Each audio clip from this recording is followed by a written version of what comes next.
증거합니다. 좋은 침대는 흔들리지 않는다는 유명한 광고가 있습니다. 좋은 침대처럼 우리 삶과 믿음도 흔들리지 않았으면 좋겠다라는 생각을 해봅니다. 그러나 살다 보면 우리 삶과 믿음을 흔들어 놓는 절망적인 사건들을 만나게 됩니다. 특별히 오랫동안 준비하고 기대했던 일들이 실패할 때 그 절망감과 무기력함은 이루 말할 수 없습니다. 신앙생활에 있어서도 이렇게 하면 이렇게 되겠지라고 추측하며 내심 기대하는 상황들이 있습니다. 내가 바쁘고 힘든 상황에서도 힘써 하나님 앞에 예배도 드리고 헌금도 드리고 기도도 드렸으니 이제 하나님이 내가 원하는 일들을 이루어 주시겠지라고 기대합니다. 물론 즉시 내가 원하는 것들을 하나님께서 허락해 주시기도 하시지만 하나님의 선하신 계획 가운데 때로는 내가 원하는 상황과는 정반대의 상황, 실패의 상황이 요셉의 삶처럼 펼쳐질 때가 있는 것입니다. 이런 상황에서 우리는 우리의 믿음이 흔들리는 것을 느낍니다. 오늘도 예배하러 나온 여러분들의 마음이 마냥 좋지만은 않은 분들이 계실지 모르겠습니다. 하나님 앞에 감사한 마음보다는 묻고 싶고 따지고 싶은 마음을 가진 사람도 있을지 모릅니다.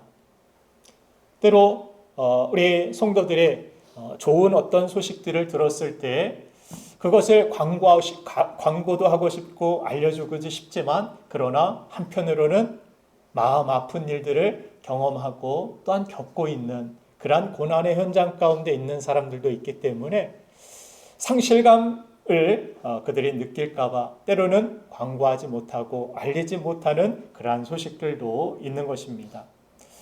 하나님 앞에 우리가 나올 때 항상 감사한 마음만 있는 것이 아니라 하나님 나 지쳤습니다.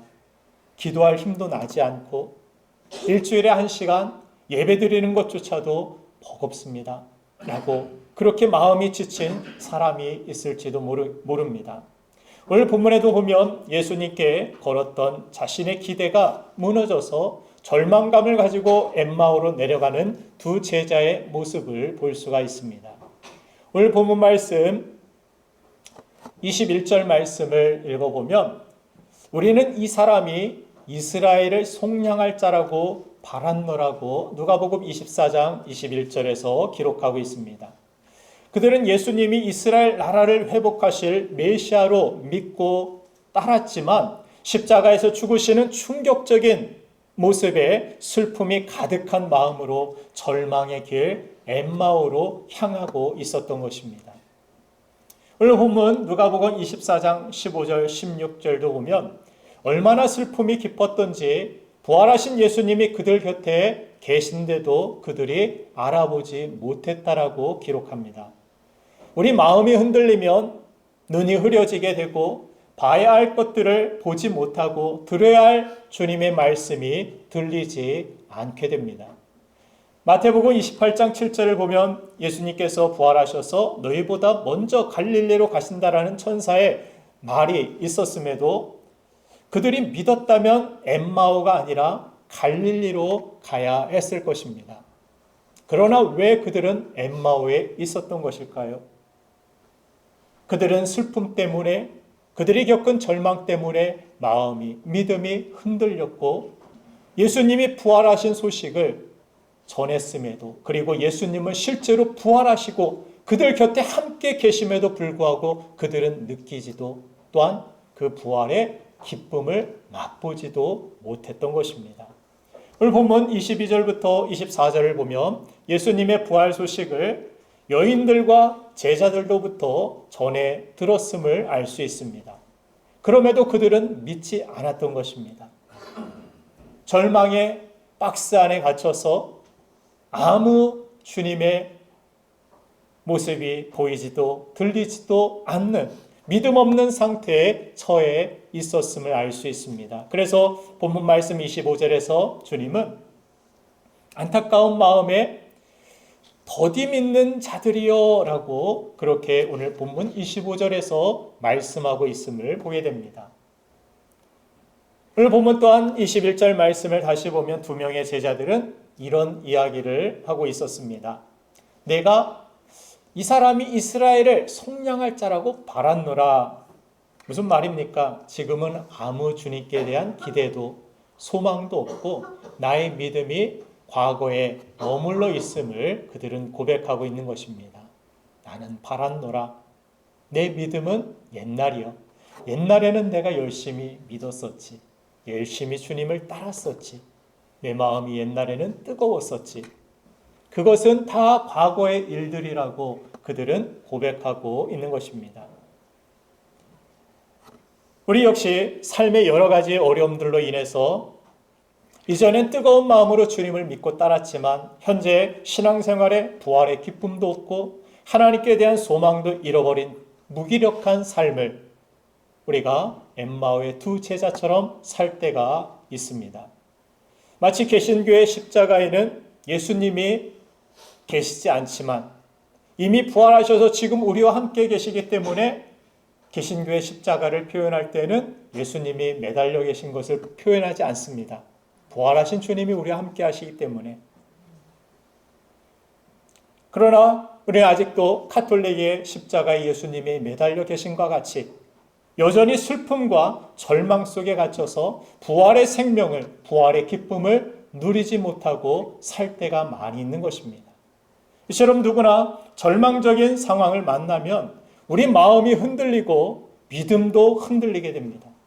그러나 흔들린다고 해서 포기하거나 절망하지 말아야 하는 이유는 우리 연약함을 아시는, 우리의 흔들림을 아시는 우리 주님께서 우리를 다시 일으켜 주시길 위해 참 소망으로 우리에게 찾아와 주시기 때문입니다. 백창호 시인의 길이 끝나는 곳에서 길은 다시 시작되고라는 시가 있습니다. 이 시를 보면 제가 간단히 중략해서 읽어드리겠습니다. 이렇게 아무런 꿈도 없이 살아갈 수는 없지. 감은 가슴에, 어둡고 막막한 가슴에 푸른 하늘 열릴 날이 있을 거야. 고운 아침 맞을 날이 있을 거야. 길이 없다고 길이 보이지 않는다고 그대 그 자리에 머물지 말렴.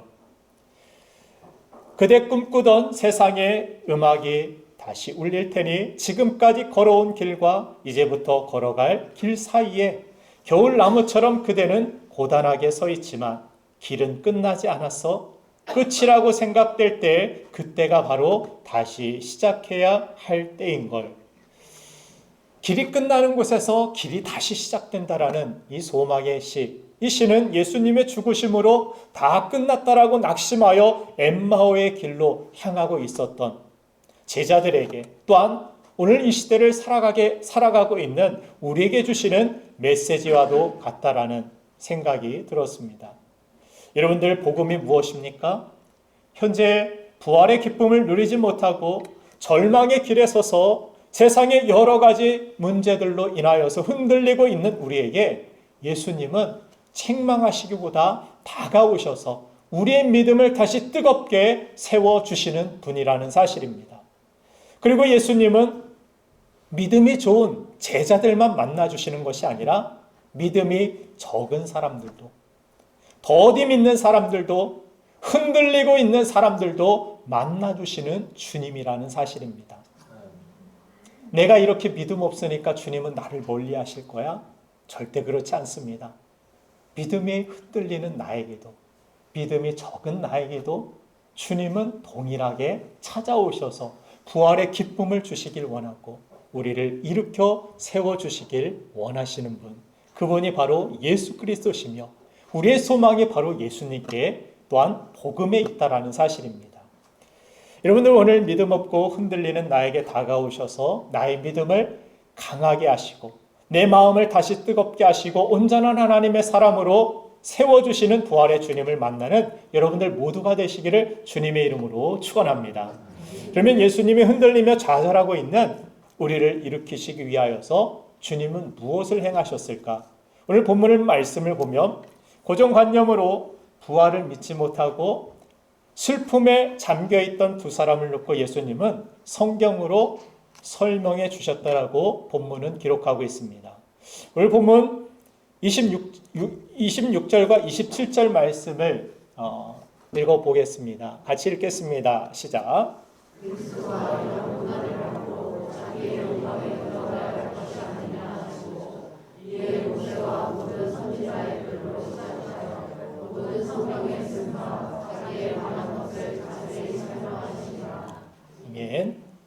성경의 말씀을, 구약의 말씀을 풀어서 하나님의 예언이 무엇인지, 어떻게 성취되고 이루어진 것인지를 자세히 그들에게 말씀하여 주셨음을 알 수 있습니다.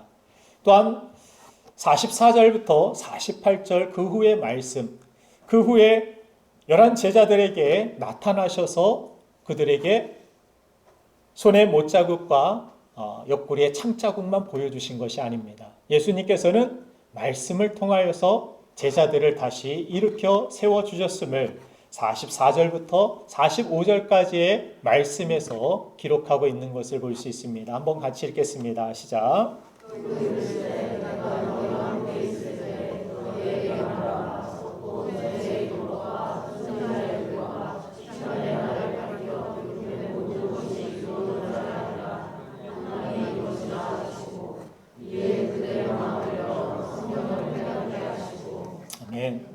예수님이 부활하셔서 힘쓰신 것은 이거 봐라 이것이 아니라 하나님의 말씀이 이렇게 성취되고 있지 않느냐, 하나님의 말씀을 그들에게 자세히 풀어주신 것, 그것이 예수님께서 그들의 믿음을 다시 세워주시는 포인트였다라는 사실을 우리는 기억해야 합니다. 여러분들, 예수님은 이렇게 성경을 통하여서 부활신앙을 그들에게 갖게 하셨는데, 부활신앙이 무엇입니까? 바로 우리가 생각하는 세상의 고정관념들을 깨트리는 하나님의 능력인 것입니다. 사람은 나이가 들면 모든 것이 굳어짐을 느낍니다. 근육도 굳어지고 생각도 굳어집니다. 얼마 전에 제가 목이 잘 안 돌아가서 정형외과에 갔더니 퇴행성 디스크 증세가 있다고 엑스레이를 보여주시면서 여기 하얗게 보이시는 이 점들이 석회화된 그러한 증거들입니다 라고 그렇게 보여주었습니다.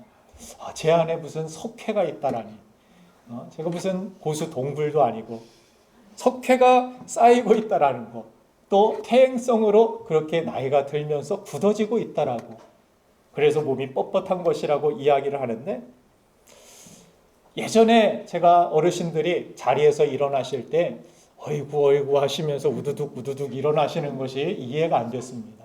근데 제가 일어나면서 저도 모르게 입에서 어이구 하는 소리가 들으면서 저도 깜짝 놀랐습니다. 어느새 제가 그런 자리에 서 있다라는 것, 나이가 들면서 이렇게 몸이 굳어가고 있다라는 것을 느끼면서 몸뿐만이 아니라 마음도 굳어져 가고 있다라는 생각을 종종 하게 됩니다. 이제는 열린 마음으로, 열린 생각으로 모든 것들을 생각하고 받아들이고, 모든 삶 속에서 하나님의 선하신 역사가 있음을 믿는 믿음으로 모든 것들을 바라봤는데, 어느 순간 제 고집, 제 생각들이 삶에 있는 여러 가지 문제나 상황들을 해석하려고 하는 그러한 내 마음이 굳어져서 이것은 이거야, 세상의 원리로 모든 것들을 풀고 해석하려고 하는 제 마음을 느낄 수가 있었습니다. 그래서 안 되는 건 안 돼, 이것은 이렇게 될 수밖에 없어 라고 이런 생각으로 제 마음이 굳어지고 제가 고집을 피우는 제 자신을 발견하게 된 것입니다. 오늘 2명의 제자는 엠마오로 향하고 있다고 말씀하고 있는데, 엠마오라는 뜻은 온천이라는 뜻입니다. 아마 휴양지가 그곳에 유명하지 않았나 이런 생각을 합니다. 예루살렘으로부터 11km 정도 떨어진 이 엠마오라는 지역으로 그들이 향하고 있는데, 아마도 마음의 슬픔과 마음의 괴로움을 달래기 위하여서 세상이 주는 즐거움을 쫓아 살기로 그들은 선택을 했던 것 같습니다. 이유가 무엇입니까? 죽음은 끝이라는 고정관념 때문이었습니다. 누가복음 24장 9절 말씀을 보면 여인들이 11사도와 다른 모든 사람들에게도 부활의 소식을 알려주었지만 믿지 않았음을 알 수 있습니다. 안 되는 건 안 돼. 아무리 하나님도 내 문제는 어쩔 수가 없는 거야. 예수님도 세상 권력 앞에 해를 당하시고 십자가에서 죽으시지 않았느냐? 십자가에서 반전이 있었느냐? 죽음으로 끝나지 않았느냐? 예수님은 죽으시고 고스란히 무덤에 갇히지 않았느냐? 이것은 세상 사람들이 죽으면 다 그렇게 끝이라고 생각하는 고정관념에 그들이 사로잡혀 있었다라는 것입니다. 우리도 예수님을 따라봤자, 교회 다녀봤자, 기도해봤자 안 되는 것 아니냐고 이런 생각을 갖지 않습니까? 그러나 팩트는 무엇이었습니까? 그들이 보기에는 예수님이 십자가에서 처참하게 죽으신 것 같이 보였지만 실제로 죽은 것은 예수님이 아니라 사망이었던 것입니다. 예수님 안에서 죽음이 죽어버렸습니다. 죽음이 예수님을 삼킨 것이 아니라 예수님이 사망의 권세를 깨트리시고 부활하셔서 승리하신 것임을 보여주신 것입니다. 19세기 미국에 무디 목사님이 장례식 설교를 부탁을 받아서 준비하려고 예수님은 장례식에서 어떤 설교를, 어떤 말씀을 하셨는지를 성경을 다 찾아보았다고 합니다. 그런데 헛수고였습니다. 왜냐하면 예수님이 참석한 장례식마다 죽음을 예수님이 깨뜨리셨기 때문입니다. 홀로 된 여인의 아들의 죽음 앞에서도, 또 나사로가 죽었을 때에도, 회당장의 딸이 죽었을 때에도 예수님께서 찾아가신 그 죽음 앞에서는 모든 사망의 권세가 깨트려졌음을 성경은 말씀하고 있는 것입니다. 이처럼 예수님이 참석하신 장례식은 모든 사람이 부활하는 바람에 초상집이 아니라 잔치집으로 바뀌어 버린 것입니다. 예수님은 보여주신 것입니다. 예수님은 우리에게 말씀하고 싶으신 것입니다. 너희는 세상이 생각하는 것처럼, 세상이 이야기하는 것처럼 우리에게 다가온 잠시 잠깐의 흔들림, 잠시 잠깐의 고난과 문제, 아픔, 고통, 이것이 끝이 아니라는 것입니다. 그리고 세상이 또한 죄가 쏘는 사망이라는 것이, 죽음이라는 것이 우리의 끝이 아님을 말씀하고 싶으신 것입니다. 우리에게는 부활이 있음을, 사망 권세를 깨뜨리신 주님이 나의 목자가 되실 때, 나의 주님이 되실 때 그 사망 권세를 우리도 이기고 다시 부활하며 다시 영원한 생명을 누리게 되는 것을 주님은 약속하고 또한 우리에게 말씀하고 계신 것입니다. 시편 49편 14절 말씀을 보면 어떤 말씀이 기록되었는지 한번 같이 읽겠습니다. 시작. 사망이 그들의 목자일 것이다. 정직한 자들이 아침에 그들을 다스리니 그들의 아름다움을 소멸하고 수호의 그들의 거처가 되리라. 무슨 이야기입니까? 죽음은 모든 산자들의 목자가 되어서 사망으로 끌고 갔다라는 것입니다. 우리 인류가 죄를 지음으로 하나님과의 생명이 단절되게 만든 이 사단의 계계가 어떻게 했습니까? 우리의 목자가 되길 원해서 우리를 어디로 끌고 가길 원했느냐? 자신과 같은 운명과 같은 영원한 사망, 영원한 불못으로 우리 인간들을 끌고 가길 원했다라는 것입니다. 그러나 유일하게 이 세상에서 사망으로 끌고 가지 못한 분이 계셨는데 그분이 바로 예수 그리스도라는 것입니다. 왜냐하면 주님은 하나님 안에서 사망의 영역이 아니라 생명의 영역에 속하신 분이기 때문입니다. 죄의 영역이 아니라 의의 영역에 속하신 분이시기 때문에 사망으로 끌려가셔도 그 사망의 권세를 오히려 깨트리시고 부활하신다라는 것입니다. 그래서 사망의 권세가 주님을 해할 수 없고 오히려 사망이 주님 때문에 패배하게 된 것, 그것이 부활의 사건인 것입니다. 그러므로 우리는 사망이 우리의 목자가 되어서 우리의 왕 노릇하지 못하도록 사망을 이기신 예수 그리스도를 나의 목자, 나의 왕으로 영접해야 하고 예수님을 힘써 따라야 하는 것입니다. 예수님을 믿지 않으면 그래서 영원한 사망, 영원한 지옥의 형벌에 떨어지는 것이 바로 사망이 왕 노릇하고 사망이 목자 되어 지금 세상 사람들을 끌어가고 있기 때문입니다. 이대로 우리는 끌려가서는 안 됩니다. 목자가 바뀌어야 합니다. 목자가 예수 그리스도 나의 구주, 부활하시고 승리하신 주님으로 나의 목자를 삼아야 하는 것입니다. 그래서 죽음에서 부활하신 주님을 나를 인도하시는 목자로 믿을 때 주님과 함께하는 여러분들은 사망의 골짜기 때문에 망하지 않습니다. 죽음으로 인하여서 끝나지 않습니다. 부활하신 주님을 우리가 만나고 그분을 나의 목자로 믿고 따름으로 주님과 함께 인간의 한계와 고정관념을 깨트리고 죄의 저주와 사망을 이기게 되는 것, 그것이 생명을 가진 예수님의 부활을 가진 저와 여러분들의 삶인 줄로 믿으시길 바랍니다. 그러므로 부활신앙을 갖게 되면 이런 고정관념을 깨트리고 실패와 고난의 문제들이 다르게 해석되기 시작하는 것입니다. 하나님은 나에게 선하신 분이야. 합력하여 선을 이루시는 분이야.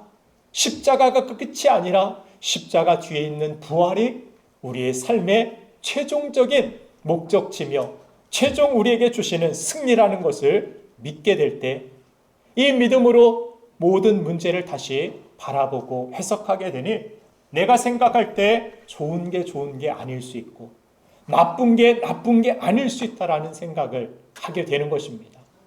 우리의 가능성은 나에게 있는 것이 아니라 내 생각과 세상의 고정관념에 있는 것이 아니라 하나님의 항상 열려있고 하나님께 나의 미래, 나의 삶의 모든 것들이 있음을 믿게 될 때 나의 가능성이 하나님이 될 때 우리의 삶은 합력하여 선을 이루시는 하나님의 역사를 체험하게 되는 것입니다. 바울의 몸에 간질이나 안질이 있어서 복음 전하는데 부끄럽고 불편하다라는 그러한 생각을 했습니다. 이것은 세상이 가진 고정관념 아닙니까?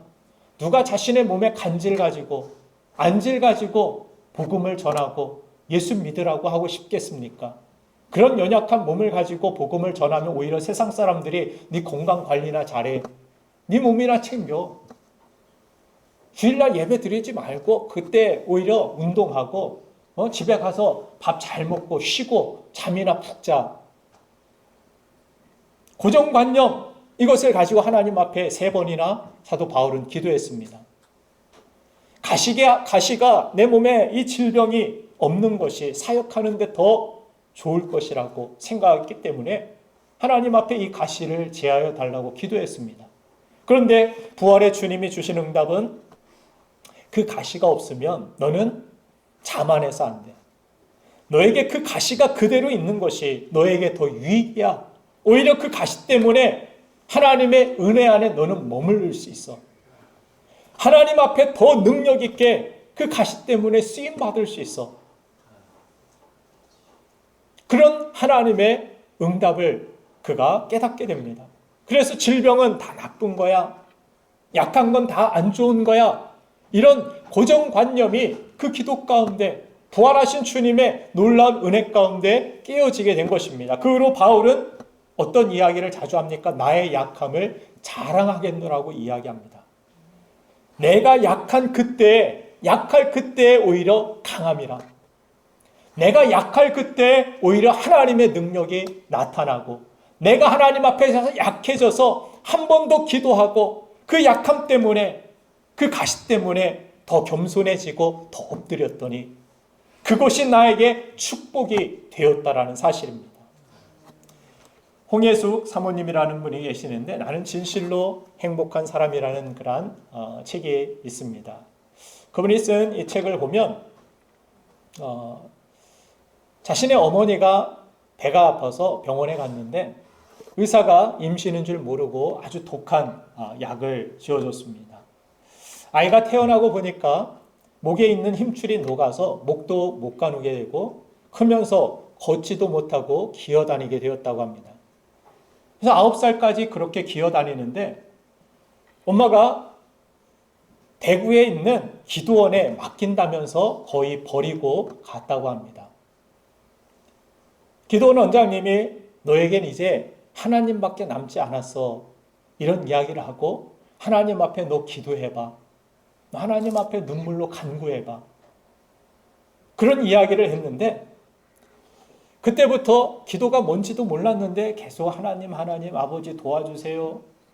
그 말만 계속 되뇌이면서 13살까지 그런 기도를 계속했다고 합니다. 4년 동안 그런 기도를 하는데 하루는 그런 기도 가운데 마음이 뜨거워지고 성령의 뜨거움을 체험하고 자기 병이 그 이후로부터 기적적으로 다 낫게 되었다라고 합니다. 그때부터 서서 걸어 다닐 수 있는 것이 얼마나 행복한 것인지, 많은 사람들이 걸으면서도 감사하지 못하는 것이 얼마나 참 그것이 놀라운 일인지, 본인이 반드시 걸으면서 그런 은혜를 경험하면서 얼마나 내가 정상적으로 일상을 살아갈 수 있다는 것 그 자체만으로도 감사한 일인지를 깨달았다고 합니다. 그래서 이분이 자신의 병만 나은 것이 아니라 그때부터 병든 사람을 위해서 기도하면 병이 낫는 은사가 나타나게 됩니다. 근처에서 이 소식을 들은 미군 병사가 군부대에서 간증을 해달라고 이 소녀에게 요청을 하게 되고, 미군들이 이 간증의 은혜를 받고 자기 고향에도, 미국 고향에도 데려가서 이 간증들을 자기 가족과 사람들에게 듣게 하고 싶다라고, 그래서 이 소녀를 미국으로 데려가게 됩니다. 미국 교회들에서 말기암 환자들이 막 치유를 받게 되고, 또 장애를 가진 사람들이 휠체어를 버리고 일어나게 되고 걷게 되고 뛰게 되고, 그 장애가 사라지는 기적이 눈앞에서 막 나타나게 됩니다. 이런 것이 소문이 나서 조지 부시 대통령까지 와서 기도 요청을 해서 기도를 해주었다라고 이야기합니다. 그리고 한국으로 다시 돌아오게 되어서 실업계 고등학교에 진학을 하게 되고, 또 어떤 이 기도원에 찾아온 어머니의 이 아들이 서울대 1학년 학생인데 갑자기 강직성 척추염에 걸려서 꼼짝도 못하고 학교를 가지 못하는 안타까운 아들을 위해서 기도해달라는 요청을 받게 됩니다. 그래서 그분이 이분을 위하여서 계속해서 기도하다가 눈이 맞게 되어서 이분과 결혼을 하게 되었는데, 그분이 오창균 목사님이라고 그 척추 강직성 척추염에서 그분도 낫게 되고 하나님의 놀라운 은혜를 경험하고 서울대 그냥 때려치우고 신학을 공부하여서 하나님 앞에 쓰임받는 목회자의 길을 걷게 되었다라는 것입니다. 그 사모님의 삶을 바라보면 임신 중에 정말 독한 약을 먹고, 자기가 선택한 것도 아닌데 자신은 장애를 갖고 태어났고, 9살에 버려지게 되었고, 고정관념으로 우리가 생각해보면 그 사람은 불쌍한 사람, 정말 인생에 어떻게 할 수 없는 끝인 사람이라고 생각할 수 있을 것입니다. 그런데 하나님의 은혜가 있고 부활하신 생명의 놀라운 역사가 있을 때, 성령의 놀라운 은혜가 있을 때 새로운 삶이 절망의 길 끝에서 다시 생기게 되고 열리게 된다는 사실을 우리는 깨닫게 되는 것입니다. 오늘 특별히 본문 말씀을 읽어보면 예수님께서 계속해서 말씀을 풀어주실 때 그들의 마음이 뜨거웠다라고 그들은 고백하고 있습니다. 어떻게 보면 그들의 마음에 사로잡고 있었던, 그 고정관념으로 내 마음을 붙들고 있었던, 내 마음에 응어리져 있었던 그 모든 것들이 그 뜨거움으로, 말씀으로 풀려지고 해석되어지고 마음이 시원하게 되고, 다시 그들은 하나님 앞에 열정을 가지고 예루살렘을 향하여서 돌아가게 되는, 다시 하나님 앞에 쓰임받는 제자의 길을 그들은 걷게 되었다라는 것입니다.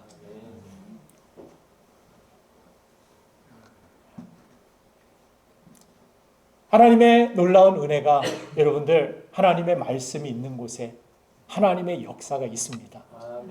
예수님께서 말씀을 풀어주신 것은 그것이 우리의 믿음을 다시 살릴 길이며, 하나님의 말씀은 살았고 운동력 있고 역사하여 우리 심령, 골수, 폐부를 쪼개고까지도 하는 하나님의 놀라운 은혜임을 우리가 믿어야 한다는 것입니다. 전도도 성경은 뭐라고 이야기합니까?